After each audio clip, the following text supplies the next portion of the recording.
à tous. On profite de ce période de férié de l'Eid al-Adha de parler d'une pathologie pour éviter toutes les dégâts.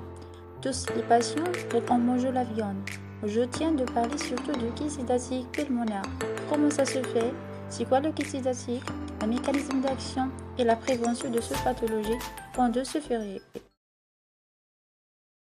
Le kyste hépatique, c'est une maladie parasitaire correspondant à la développement de la forme larvaire de l'échinocyte granulosus de la tinea des chats au niveau du poumon.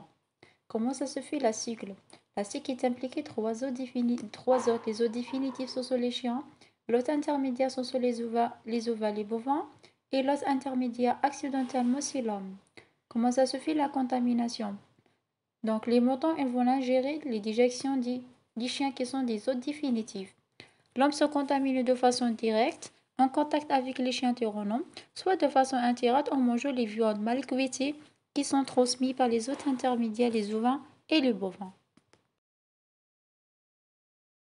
Et voici comment ça se fait au passage. Une fois l'homme, il va ingérer les viandes mal cuites. Les vésicules vont passer par la voie digestive de l'estomac jusqu'à les os intestinales, où il y aura l'épuration par le drainage veineux et le système porte qui va permettre le passage des vésicules. 80% de cas qui vont arrêter au niveau hépatique. 20-30% des cas qui vont passer par les systèmes cave inférieur, passent par les oreillettes, puis les veins pulmonaires. Ils vont arriver au niveau intrapulmonaire. Il y aura le développement de kyste hépatique intrapulmonaire, donc responsable des dégâts, des complications très graves. Statistiques positives de kyste hépatique posent sur le contexte épidémiologique, c'est-à-dire le contexte avec les chiens domestiques, les chiens environnants, la profession de patient, s'il s'agit de vétérinaire, un boucher, etc. L'examen clinique, 80% des cas des patients sont asymptomatiques. Il y a des patients qui viennent de constater qu'à stade des complications. L'examen radiologique, l'abdomen sous préparation, l'ASP, l'échographie aussi, ou bien le TDM, et la sérologie hépatique, c'est l'examen clé de la confirmation de kyste hépatique.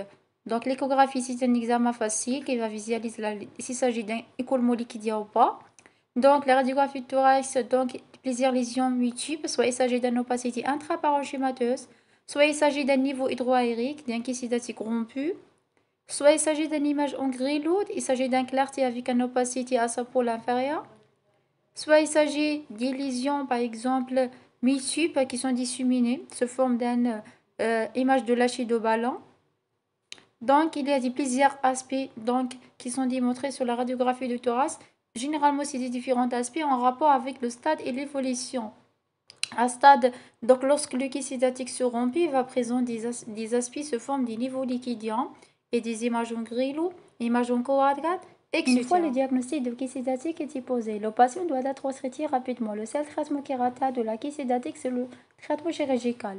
Certains patients de l'état général est altéré, n'a pas d'accès au traitement chirurgical, donc nécessite un traitement médical. Ce sont les albendazoles, ce sont des traitements antiparasitaires. Mais le principal traitement de kyste hépatique, tout en évitant les complications, c'est la prévention, la prophylaxie. Tout en on conseille les patients de contrôle vétérinaire des bovins, des ovins et les moutons, bien cuiter les viandes avant de les manger. Respectez-vous les règles de l'hygiène, tout en en lavant les mains avant de tout le manger. Évitez tous les abattoirs aussi. Et ainsi que la transformation d'une information vers la public concernant le risque de la contagiosité de kyste hépatique, parce que c'est une maladie très contagieuse donc pour les populations. J'espère que les conseils et l'information d'aujourd'hui étaient transmis et d'appréciés vous. Pour plus de nouvelles, pour plus de sujets, n'hésitez pas à partager, d'abonner la chaîne. À bientôt.